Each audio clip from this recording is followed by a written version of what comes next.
Learning with Emily суугт тавтай морилно. Сайн байцгаана уу хүүхдүүд ээ. Өнөөдөр бүгдээрээ е, ё, ю, я үсгнүүдээ хамтдаа сурцгаая. Е үсэг. Е үсэг. Евэн гэдэгт ордог е үсэг. Ерөнхийлөгч гэдэгт ордог е үсэг.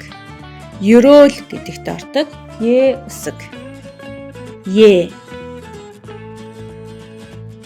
Я үсэг. Я үсэг. Ятон гэдэгт ордог я үсэг. Ёл гэдэгт ордог я үсэг. Ёс гэдэгт ордог я үсэг. Я. Ю үсэг. Ю үсэг.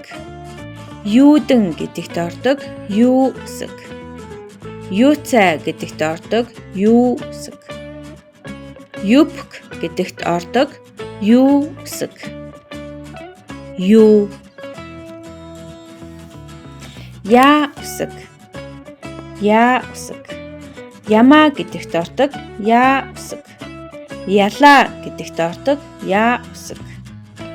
Яргуй гэдэгт ордог я үсэг. Я. Одоо бүгдээрээ үсгнүүдээ давтан чийжилцгээе. Е үсэг. Е үсэг нь 3 хуруугаа гозоолгосон юм шиг харагддаг гэж чийжлээрэй. 3 хуруугаа гозоолгосонтой төстэй харагддаг е үсэг. Я үсэг. 3 хуруугаа гозоолгосон дээрээ ёо гэд тоглоом байдаг. Тэр хоёрыг тавьсан гэж чийжлээрэй. 3 хуруугаа гозоолгосон. Тэгээ дээрээ 2 шиг ёо тоглоомтой гэсэн.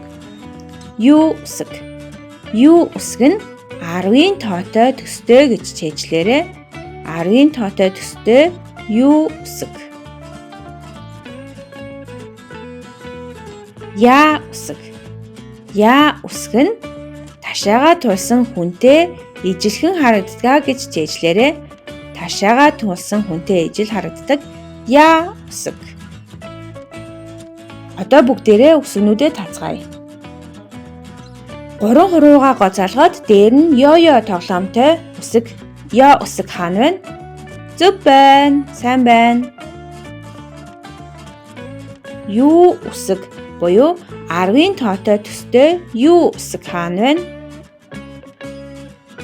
Зөв таалаа. Маш сайн байна. Ташаага тулсан хүнтэй ижил төстэй харагддаг я үсэг хаана вэ? Ташаага тулсан хүнтэй ижил я үсэг. Зөв байна. 3 хуруугаа гозоолгосон юм шиг е үсэг энэ байна. Өнөөдөр хамтдаа суралцсан хүмүүстээ баярлалаа. Дараагийн бичлэгээр уулзцгаая. Баяртай.